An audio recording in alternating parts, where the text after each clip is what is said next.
The smell of burnt toast drifted through the kitchen like a tired sigh, clinging to the cabinets and curling beneath the ceiling as if it had nowhere better to be.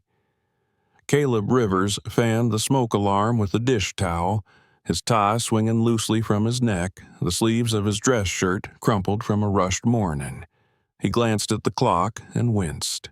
Behind him, sitting silently at the kitchen table, was his 8-year-old son, Noah, his small chin propped in his hands, eyes quietly following his father's every movement. The boy's backpack was already strapped to his shoulders, slightly too big for his frame, and a cartoon lunchbox rested in front of him untouched. Caleb gave up on salvaging the toast and dropped it into the trash. He poured a bowl of cereal, added milk, and placed it gently in front of Noah. "Here you go, champ," he said, with a smile that didn't quite reach his eyes. "Thanks, Dad," Noah said softly. Caleb ruffled his son's curls and crouched beside him, noticing again how Noah's shoulders slumped just a little, how the dark circles beneath his eyes didn't belong on a child. He was only 8, but sometimes he looked older than Caleb felt. "Big day today," Caleb murmured. "Math quiz, right?" Noah nodded and began spooning the cereal into his mouth. Caleb stood and turned away so his son wouldn't see the expression on his face. He hated leaving. It never got easier. "I'm flying out tonight," he said gently as he straightened his tie. "I'll only be gone for 4 days. Miss Patterson will pick you up from school, and you'll stay with Grandma Ruth over the weekend." Noah paused, spoon halfway to his mouth. "Can I come with you?" Caleb forced a smile, though his chest tightened. "I wish you could, buddy, but this one's boring. Grown-up stuff, meetings and long talks, no fun at all." Noah nodded and returned to his cereal. Caleb grabbed his bag and checked the clock again. "Come on, let's get you to school." They moved in sync, a practiced routine of shoes by the door, keys on the hook, double-checking the backpack. In the car, the same radio station played as always, and Noah stared out the window, silent. At a red light, Caleb glanced at him. "You okay?" "Yeah," Noah replied, still looking out the window. "You sure?" Another nod. Caleb wanted to say more. He wanted to ask if Noah still missed Leah, his late wife, if the new house felt like home yet, if he was okay with another weekend of bouncing between caretakers. But the light turned green, and the questions dissolved. At the school drop-off line, Caleb leaned over and kissed his son's forehead. "Be good. Make me proud." "I will," Noah said and climbed out, his backpack bouncing against his back. He turned once to wave, then disappeared into the building. Caleb lingered in the car a moment longer, watching the door close behind his son. He rubbed his forehead and finally pulled away. He didn't know then that everything would change in a few months, that the woman he'd let into their lives, into Noah's life, would not be who she seemed. But for now, it was still just the two of them. And he thought that was enough. The first time Caleb met her, he wasn't looking. It was at a fundraiser for a local children's hospital, one of those formal events filled with champagne flutes and polite laughter. He had only gone because a business partner insisted. His mind was still back at home with Noah's science project, a volcano made of cardboard and baking soda. She walked over to his table with a calm, measured confidence. Her dress was burgundy, simple but elegant, and her smile was easy, practiced. "Caleb Rivers?" she asked, extending a hand. He stood and shook it. "Yes, and you are?" "Vanessa Hale. I think our sons go to the same school. My son Cameron is in the grade above yours." That caught his attention. They spoke briefly before dinner, again during dessert. She was divorced. Left her husband when Cameron was 5. She understood what it meant to raise a child alone. She didn't pity him. She didn't flinch when Caleb mentioned Leah. The next morning, she sent him an email through the school's parent network. Short, friendly. He replied. Then she replied. Then came coffee, then lunch. Within a month, she and Cameron were invited over for dinner. Noah was shy at first, hiding behind Caleb's leg like a shadow. Cameron, tall and serious for his age, gave a curt nod and sat on the couch while Vanessa made conversation in the kitchen. "I hope this isn't too weird for Noah," she said quietly. "I know it's a big shift." Caleb appreciated the awareness. She didn't try to hug Noah. She didn't smother. She helped wash dishes and let Cameron show off his math workbook like an offering of peace. Over the following weeks, Vanessa found ways to stay present. Not too much, just enough. She brought over meals on nights Caleb worked late. She offered to take the boys to the park. When Noah had a cough, she sent ginger tea and cough drops with a note. "My grandma swore by it." Caleb began to relax. His sister, Lila, noticed.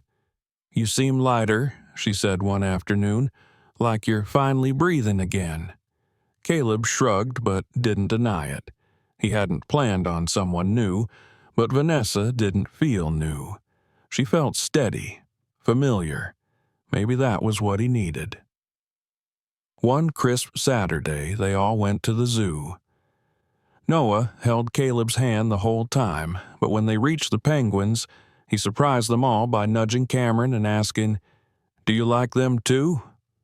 "They're okay," Cameron said. Noah smiled. It wasn't wide, but it was real. That night, as Caleb tucked him in, Noah mumbled, "She smells like cinnamon." Caleb chuckled. "She does." Then a pause. "Are you going to marry her?" Caleb's heart paused. He smoothed the blanket over Noah's chest. "Do you want me to?" Noah didn't answer. He stared at the ceiling. "Can I still have my moonlight?" Caleb nodded. "Always." 2 months later, Caleb proposed.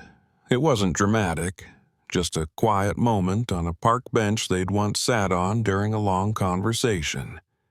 "Let's do this together," he said, holding out a small box. Vanessa said yes. They married in the spring, a small garden ceremony.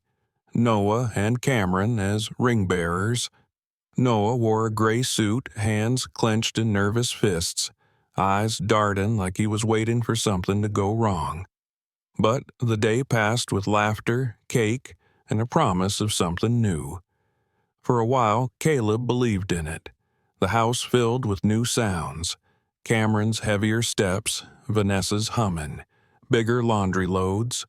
Noah's room was moved. Caleb didn't question it. Vanessa said it made more sense. Cameron needed to be closer to the bathroom. He had late-night homework. Noah didn't protest. He was 8. Quiet, compliant. Vanessa smiled and called it adjusting the space. Caleb nodded. The logic added up. The room was smaller, but temporary. So he thought. Caleb began traveling more, trusting Vanessa to handle the boys. He left numbers on the fridge, called every night. Noah always said things were fine. "Did you eat?" "Yes." "Are you being good?" "Yes." Caleb believed it. He didn't see the way Noah's smile had faded, the way his drawings darkened at school, the way he ate lunch alone under the tree where the playground noise couldn't reach him. Caleb didn't know. Not yet. Because the worst hadn't happened. Not yet. But it was coming. It started with a door left locked and a boy left outside. Caleb had been grounded in Chicago by a heavy storm, the kind that snarled up every flight in the Midwest and left travelers pacing terminals with tense shoulders and frayed nerves. After 5 hours of delays, he stopped waiting and rented a car. He told himself it was just to get back to his own bed, but in truth, he missed Noah more than he could admit. It was nearing 10 when he turned onto their quiet street, the rain tapping gently against the windshield and the street lamps casting long shadows across the sidewalk. The house stood still, porch lights dimmed, curtains pulled closed. Peaceful. Too peaceful. He cut the engine and stepped out, pulling his coat tighter against the drizzle. That's when he saw it. A small shape curled near the porch steps, hunched, unmoving. His heart dropped. Caleb sprinted across the lawn, calling out before he could even reach. Noah. The boy flinched and looked up slowly, eyes red-rimmed, cheeks damp, hair clinging to his forehead. His tiny body trembled in the cold, arms wrapped tight around his knees. Caleb dropped beside him, trying to shelter him with his coat. "What are you doing out here? What happened?" Noah's voice was barely a whisper. "I was taking out the trash. She forgot I was outside." Caleb's hands tightened around his son's small shoulders. "How long have you been here?" Noah just shook his head. Caleb rose, rage surging through his veins like a firestorm, and pounded on the front door.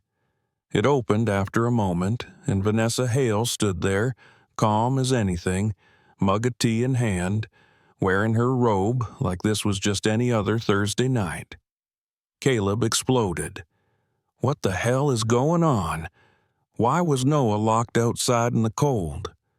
She blinked, eyebrows raised. It must have been a misunderstanding. I didn't realize he wasn't back in yet. A misunderstanding?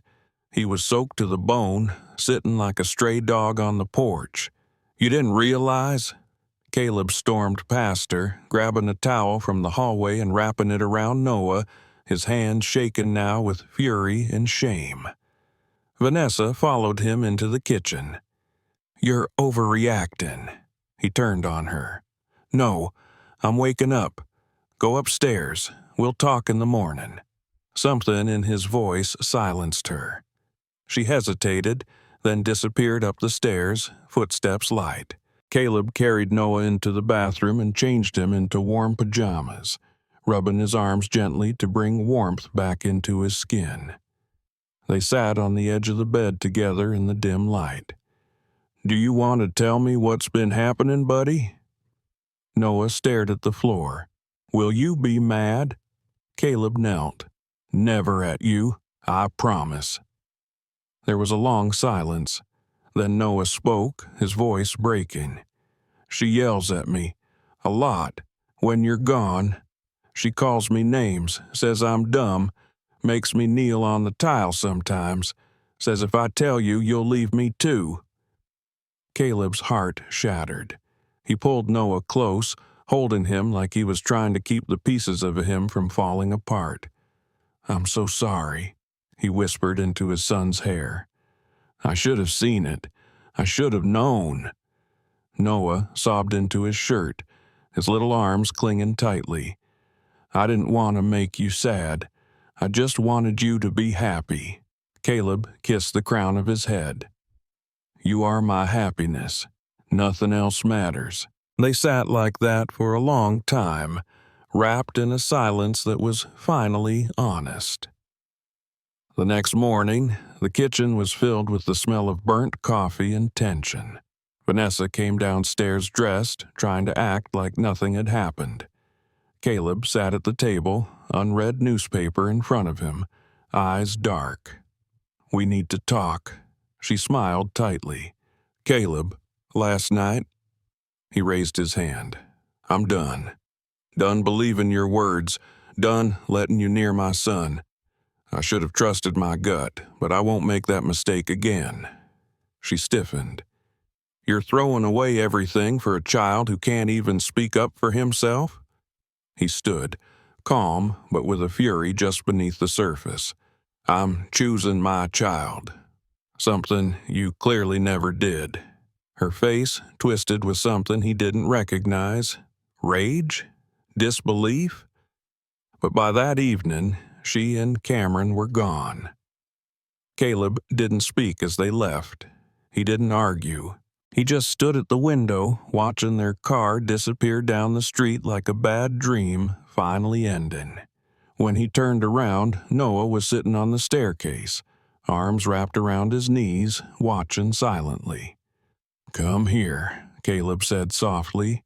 Noah ran to him, burying his face in his chest. For the first time in months, the house felt right. Not perfect, but right. The quiet wasn't suffocating anymore. It was peaceful, free. The echo of slamming doors and forced smiles was gone. Caleb sat on the couch that night with Noah tucked under his arm. They watched an old cartoon, something with silly voices and dancing animals. Noah giggled at a scene with a clumsy bear, and Caleb laughed too, the sound rusty but real. "Daddy," Noah said suddenly, "can I sleep in your room again?" Caleb looked down and kissed his son's curls. "For as long as you want." The next morning, he made pancakes from scratch, burnt the first few, almost dropped the syrup bottle, but Noah didn't care. He laughed, and Caleb laughed too. Later that day, Caleb called the school. He asked to speak with Ms. Carter, Noah's teacher. "I've been worried," she admitted. "I tried to raise concerns, but children like Noah hide things well. And you always looked like someone who cared. I didn't want to accuse anyone without proof." Caleb's voice tightened. "You had every right to. I should have seen it." "You saw it now," she said gently. "That matters." Then Caleb called his lawyer. The house was his, the accounts untouched, but he made everything airtight. No contact, no shared property, no loopholes. Vanessa tried to reach out 3 days later. A long message about second chances, how Cameron missed Noah, how she missed being a family. Caleb didn't respond. He blocked the number and deleted the message. There was no room in his life for people who hurt his son. Not anymore. That Friday night, after dinner, Caleb sat Noah down at the kitchen table, the one with syrup stains from breakfast and scratches from years of Lego builds and crayons. "I want to talk to you about something," he said. "Something important?" Noah looked up. "You never have to pretend again," Caleb said. "Not with me. If something hurts you, if someone hurts you, you tell me. Always?" Noah nodded. "I know. I should have known what was going on. I'm sorry I didn't. That's on me." Noah stared at his plate. "I was scared." "I know, buddy. And I'm going to do better. From now on, it's just me and you. We're a team, okay?" Noah reached out and slid his small hand into his father's. "I love you, Daddy." Caleb squeezed it back. "I love you more than anything in this world." Noah's drawing sat taped to the fridge, a splash of color and sunshine with 2 stick figures holding hands beneath a house and a bold yellow sun smiling down at them. Caleb stood in front of it longer than he meant to, his coffee forgotten in one hand as he traced the uneven lines of Noah's art. It had been weeks since Vanessa and Cameron left, weeks since he'd kicked them out of the house after that stormy night that changed everything. And slowly, piece by piece, something in their home began to stitch itself back together. It wasn't a loud healing. It didn't arrive in waves of celebration or music. It came in quiet mornings when Caleb remembered to flip pancakes without burning them, when Noah laughed at the sight of syrup dripping onto his plate like a waterfall. It came in walks to the park. In the gentle way, Noah began to reach for his father's hand again, no longer flinching at sudden noises or cold expressions. Caleb found himself sitting on the floor more often, helping with Lego cities and math homework, just being there. He'd canceled his next 2 business trips. His assistant didn't understand. The board didn't understand, but he didn't care. For the first time in years, he didn't feel like chasing anything except peace for his son.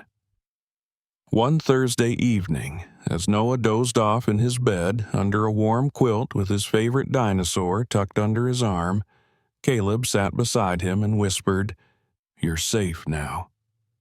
Noah stirred slightly, murmuring something about moonlight, and Caleb reached for the small plug-in light and switched it on. The room glowed softly. Outside, the world kept turning, but inside this small bedroom, time finally slowed down. The next morning, Caleb picked up the phone and called the school. When the receptionist transferred him to Mrs. Long, she didn't sound surprised. "I've been waiting for this call," she said gently, as if holding her breath. Caleb's voice was tight. "You were worried about him." "For a while now," she admitted. "I wanted to say something sooner, but I didn't know how. He never said anything, and you always looked like you cared. You always showed up." Caleb felt a lump rise in his throat. "But I didn't see. Not really." "You do now," she said. "That matters." Later that week, Caleb scheduled the first therapy appointment. He didn't force Noah to talk about what happened. He just told him they'd be meeting someone nice, someone who listens and helps. The first session was quiet. Noah sat with his knees pulled up, arms around his legs, barely speaking. Caleb sat next to him, still, patient, willing to wait as long as it took. On the second visit, Noah drew a picture with a tree and a swing. On the third, he mentioned Cameron by name.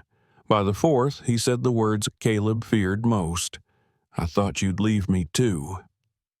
Caleb's heart cracked open again, not because he hadn't heard those words in his own head 1,000 times, but because hearing them from his son made them real in a way nothing else could.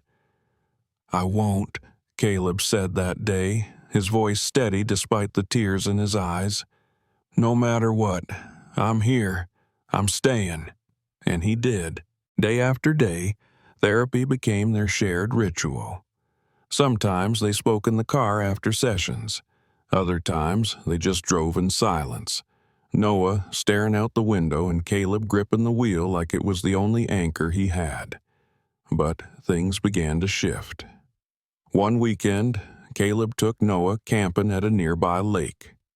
Just the two of them, a tent, marshmallows, and the stars. It wasn't grand, but it was theirs. That night by the fire, Noah turned to him and asked, "Do you think Mommy would be proud of us?" The question hit Caleb like a wave. He blinked, staring into the flames. "I think she'd be proud of you," he said slowly. "You're strong. You stayed kind. You're brave." "And you?" Noah asked. Caleb paused, his voice barely above a whisper. "I'm trying." Noah leaned his head against his father's shoulder. "You're doing a good job." That small sentence carried more weight than any business award or paycheck Caleb had ever received. In the days that followed, Caleb noticed Noah humming to himself when brushing his teeth. He'd start sketching superheroes again, and dinosaurs with sunglasses, and houses with heart-shaped windows. They made up bedtime stories together, ones where the boy always found the hidden treasure and the dragon became a friend. Caleb caught himself smiling more, not because everything was perfect, but because he was there for the imperfect moments too. Then, one day, a letter arrived in the mailbox. No return address, just Caleb's name written in neat cursive. Inside was a folded sheet of paper. The handwriting was unmistakable. Vanessa.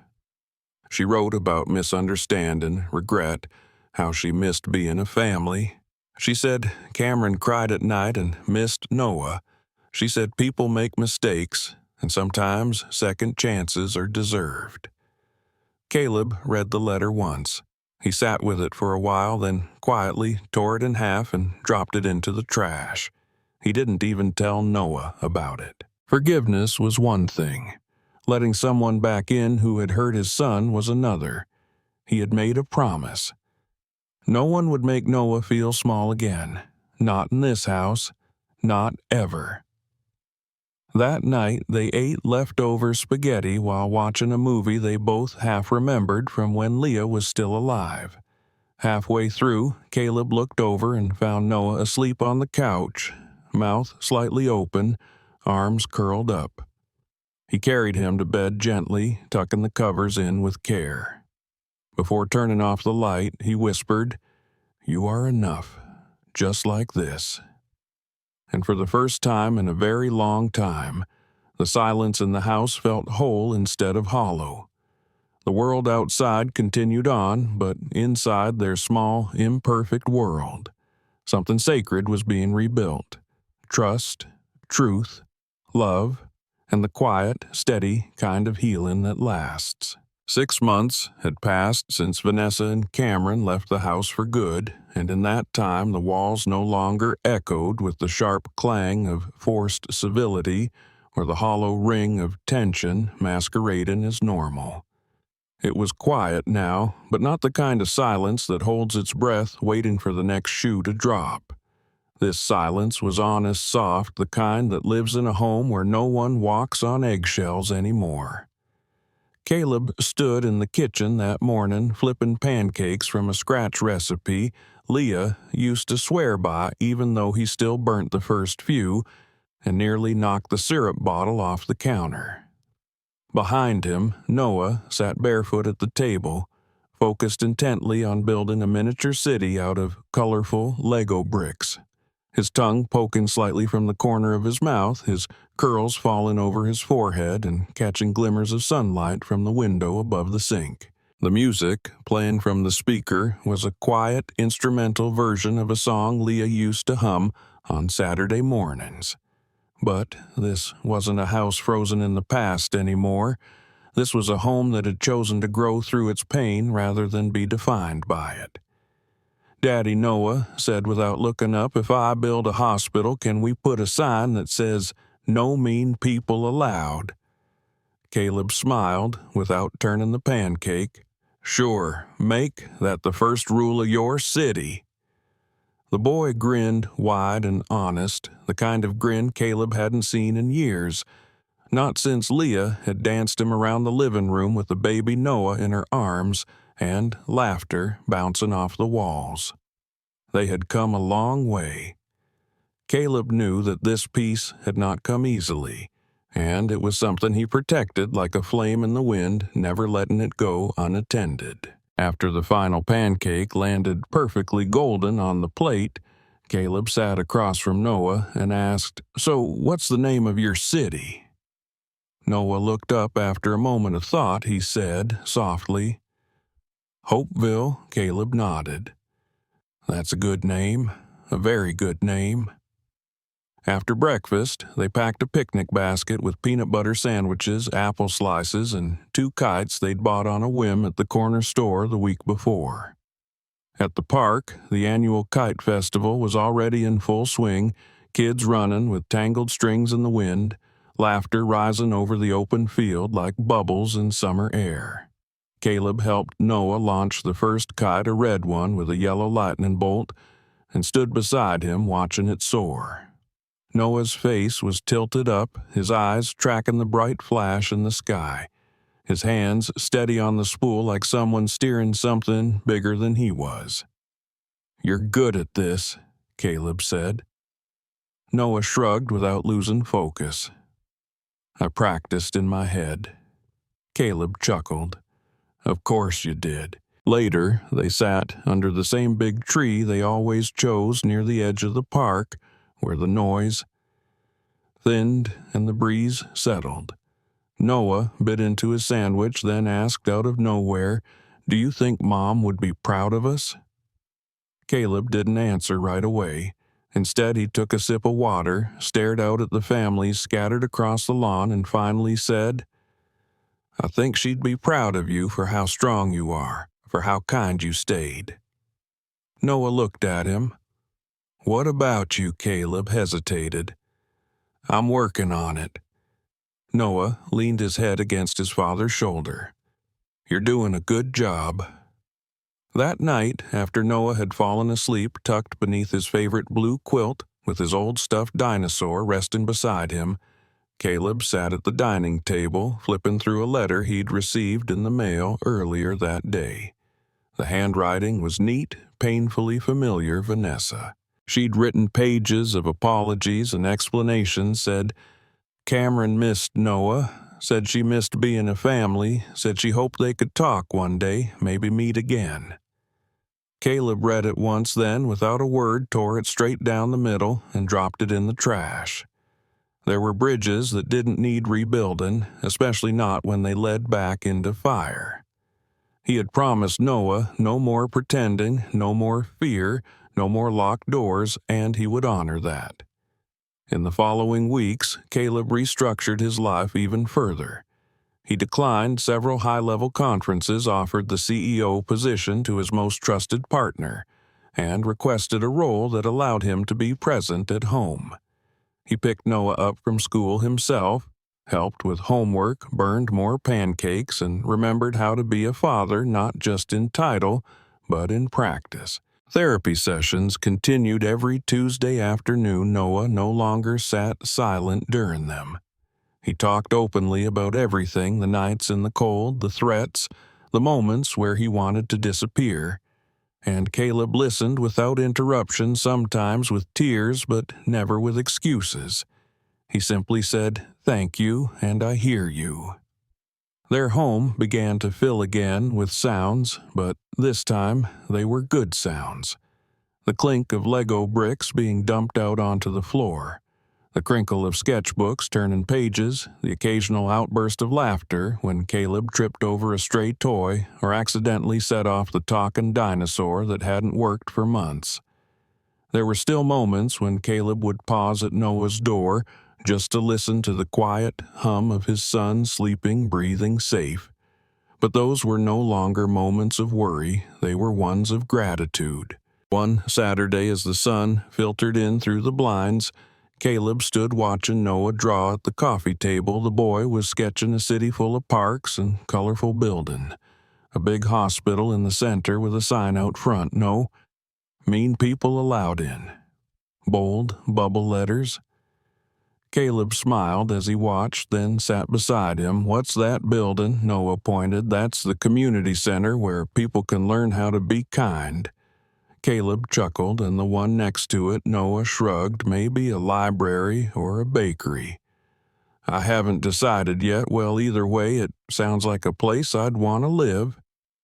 Noah beamed, and Caleb felt a warmth bloom in his chest like spring after a hard winter.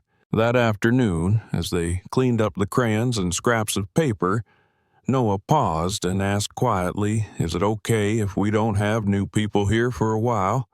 Caleb looked at him, took his hands gently, and said, "Absolutely, for as long as you need. It'll just be us, a team." Noah nodded and whispered, "Okay, thank you." And Caleb thought, "No, thank you. Thank you for surviving. Thank you for staying kind. Thank you for giving me the chance to try again." That night before bed, Caleb turned on the small moonlight beside Noah's bed. The new one, shaped like a planetarium that softly projected stars onto the ceiling. Noah stared up at the constellations above them, then turned to his dad and said, "I'm not scared anymore." And Caleb replied softly, "Neither am I, buddy, neither am I." And for the first time in a long time, they both slept through the night without ghosts pulling at the edges of their dreams. The end of pretending had passed, and in its place, a beginning had emerged. Not perfect, not easy, but real, and that was more than enough for them both.